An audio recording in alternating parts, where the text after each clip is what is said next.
Everyone, I am Niharika here. तो आप सभी का एसएसटी विद निहारिका में बहुत बहुत स्वागत है। तो इस चैनल के अंदर और इस क्लासेस के अंदर जो है हम समाज विज्ञान का अध्ययन करने वाले हैं। जो सत्र 2024-25 का पाठ्यक्रम है उसके बारे में आज की क्लास में हम डिस्कशन करेंगे। और आगे आने वाली क्लासेस के अंदर जो है हम इन चारों किताबों के अंदर जो भी चैप्टर्स हैं उनके बारे में देखेंगे, उनके क्वेश्चन आंसर देखेंगे और प्लस इंपॉर्टेंट क्वेश्चन देखेंगे। इस चैनल को सब्सक्राइब कर लेना ताकि आप भी अपनी बोर्ड एग्जामिनेशन में सोशल स्टडीज़ के अंदर अच्छा परफॉर्म कर पाएँ। ठीक है, तो चलिए पाठ्यक्रम देखते हैं। तो हमारे जो कक्षा 10वीं की सामाजिक विज्ञान है इसके अंदर 4 किताबें, ज्योग्राफी की, इकोनॉमिक्स की, हिस्ट्री की, पॉलिटिकल साइंस की, भूगोल, अर्थशास्त्र, इतिहास और राजनीतिक विज्ञान। ठीक है, तो एक एक करके इनके सिलेबस देख लेते हैं। पहला हमारा आता है समकालीन भारत भाग 2।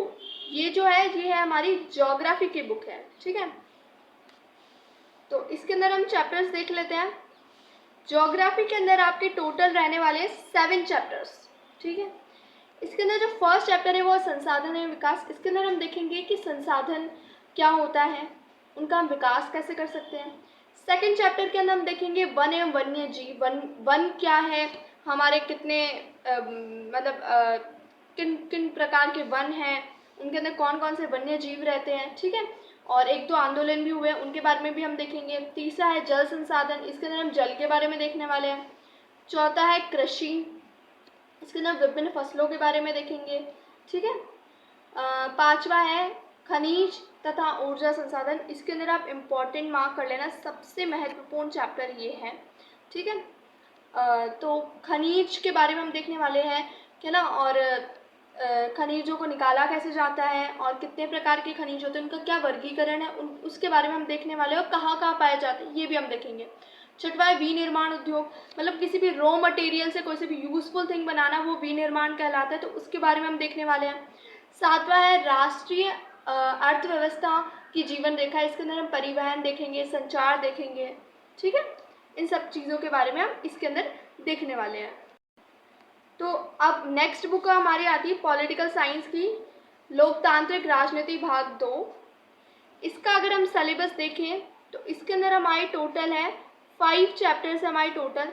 फर्स्ट है सत्ता की साझेदारी, मतलब हमारे देश की जो सत्ता है उनको विभिन्न भागों के अंदर बांटा गया, उसके अंदर हम देखेंगे। और दूसरा है संघवाद। संघवाद का अर्थ होता है कि ना, जो सरकार का जो हम ऊर्ध्वाधर बंटवारा कर देते हैं उसे संघवाद कहा जाता है, तो उसके बारे में हम देखने वाले हैं। हम देखने वाले हैं कि जाति, तीसरे चैप्टर के अंदर हम देखेंगे जाति, धर्म और लैंगिक मसले। मतलब क्या होता है कि कई बार आपने देखा होगा कि पॉलिटिकल पार्टीज के अंदर जाति या जो विभिन्न प्रकार के धर्म होते हैं वो हस्तक्षेप करते हैं, और है ना, तो इस टाइप की जो चीज़ें होती है उसको हम देखेंगे कि राजनीति के अंदर धर्म कैसे होता है और धर्म के अंदर राजनीति कैसे होती है, इस चीज़ के बारे में भी हम देखेंगे। और इस बुक का सबसे इम्पॉर्टेंट चैप्टर है 4th चैप्टर, जिसके अंदर हम देखने वाले हैं राजनीतिक दल, है ना, कि हमारी कितनी नेशनल पॉलिटिकल पार्टीज़ हैं, इन सब चीज़ों के बारे में हम देखने वाले हैं कि और कोई भी राजनीतिक दल बनता कैसे है, उनका निर्वाचन कौन करता है, इन सब चीज़ों के बारे में हम देखेंगे। ठीक है, 5th चैप्टर है हमारा लोकतंत्र के परिणाम, कि लोकतंत्र सभी जो सरकारें होती है उसमें लोकतंत्र सबसे अच्छा क्यों होता है और लोकतंत्र के क्या प्लस पॉइंट्स है, प्लस क्या नेगेटिव पॉइंट्स है, उसके बारे में हम इस चैप्टर के अंदर देखेंगे। ठीक है, तो हम आगे बढ़ते हैं। नेक्स्ट बुक हमारी आती है आर्थिक विकास की समझ, मतलब हमारी इकोनॉमिक्स की बुक है। इसका अगर हम सिलेबस देखें तो इसके अंदर भी हमारे हैं 5 चैप्टर्स। पहला है हमारा विकास। हम इसके अंदर हम किसी भी देश की अर्थव्यवस्था के बारे में मेनली अध्ययन करने वाले हैं कि ना, किसी भी देश को विकास हम कैसे बना सकते हैं, कि सभी लोगों के लिए जो है विकास के विभिन्न विभिन्न पहलू होते हैं। जैसे कि मेरे पास अगर जैसे कि मेरे पास एक बाइक है तो मुझे चाहिए कार चाहिए मुझे, तो मेरे लिए वो विकास है मेरा।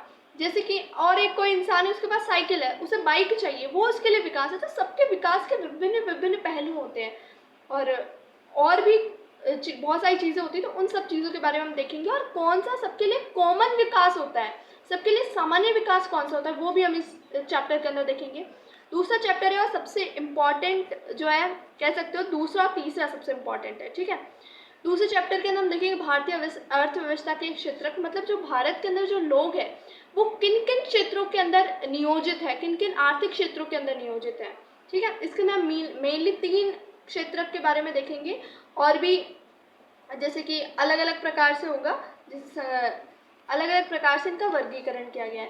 तीसरा हम चैप्टर देखेंगे मुद्रा और साख। मुद्रा क्या होती है, करेंसी क्या होती है, साख क्या होती है, इन सब चीज़ों के बारे में देखने वाले हैं। चौथा चैप्टर है वैश्वीकरण। वैश्वीकरण का अर्थ होता है कि जब पूरा विश्व जो है वो एक साथ आ जाता है, उसे कहा जाता है वैश्वीकरण। और वैश्वीकरण का भारतीय अर्थव्यवस्था पे क्या प्रभाव पड़ा है उसके बारे में हम देखेंगे। और पांचवा आता है उपभोक्ता अधिकार। उपभोक्ता कौन होता है, जैसे कि हम हैं, हम कोई भी चीज़ खरीदते हैं, किसी भी दुकान से हम कोई भी चीज़ खरीदते हैं तो हम क्या है, उपभोक्ता है। उस चीज़ का उपभोग करने वाले, उस चीज़ को हम कंज्यूम करने वाले, तो हम क्या कहलाएंगे, कंज्यूमर, उपभोक्ता कहलाएंगे। ठीक है। तो हम उपभोक्ताओं को क्या क्या अधिकार दिए गए हैं, हम उन अधिकारों के बारे में ये देखेंगे। ठीक है। और जो उपभोक्ता अधिकार है वो आपकी डेली लाइफ में भी बहुत ज़्यादा यूजफुल चैप्टर है ये। हमारी चौथी बुक आती है भारत और समकालीन विश्व, भाग 2 जो है। इसके अंदर हम हिस्ट्री देखने वाले हैं। हिस्ट्री के आपके अंदर, हिस्ट्री में आपके टोटल चैप्टर है 5। देखो, हिस्ट्री में हमारा फर्स्ट चैप्टर है यूरोप में राष्ट्रवाद का उदय। मतलब यूरोप जो है, जो हमारा यूरोप कॉन्टिनेंट है, उसके अंदर राष्ट्रवाद का कैसे उदय होता है, राष्ट्रवाद की भावना कैसे जागृत होती है और राष्ट्रवाद क्या होता है, इसके बारे में हम देखेंगे। दूसरा है भारत में राष्ट्रवाद। भारत में राष्ट्रवाद की भावनाएं कैसी आई, उसके बारे में हम देखने वाले हैं। फिर आगे हम चैप्टर देखेंगे कि जीविका, अर्थव्यवस्था और समाज, जो दूसरा खंड है उसके अंदर तीसरा चैप्टर है भूमंडलीय विश्व का बनना। भूमंडलीय विश्व का बनना का मतलब है कि पूरा विश्व एक साथ आ जाता है। एक तरह से आप इसे कह सकते हैं वैश्वीकरण, कि पूरा विश्व एक दूसरे से कनेक्ट होने लगते हैं, यात्राएं होने लगती है, व्यापार होने लगता है और पूरा विश्व एक हो जाता है। अब कैसे होता है उसको हम डिटेल में देखने वाले हैं। चौथा चैप्टर है आपका औद्योगिकरण का युग। मतलब जो है पूरे विश्व में जो है उद्योग लगना शुरू होते हैं। सबसे पहले यूरोप में शुरू होते हैं, फिर विभिन्न प्रकार की कंपनियां बनती है ना, तो उसके बारे में हम देखेंगे।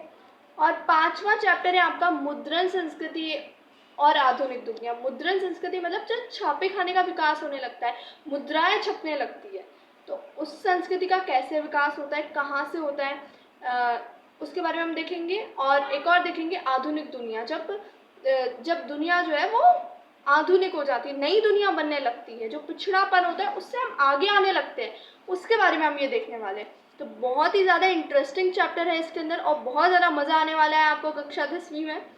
अगर आप मेरे साथ बने रहेंगे तो आपको डेफिनेटली बहुत ज़्यादा मज़ा आने वाला है। मज़े मज़े में हम सारी चीज़ें देखेंगे। ठीक है। तो यही था आपका सिलेबस। कल से हम जो है ज्योग्राफी का फर्स्ट चैप्टर स्टार्ट करने वाले हैं, तो बिल्कुल चैनल सब्सक्राइब कर लेना और नोटिफिकेशन भी ऑन कर लेना, ताकि आपको हर एक नई वीडियो की नोटिफिकेशन मिलती रहे और आप अपनी पढ़ाई बहुत अच्छी तरीके से चला सकें। ठीक है। तो लाइक कर देना, शेयर कर देना, सब्सक्राइब कर देना। ठीक है, अगर आपको वीडियो अच्छी लगे तो। ठीक है, मिलते हैं नेक्स्ट वीडियो में, तब तक के लिए टेक केयर एंड धन्यवाद।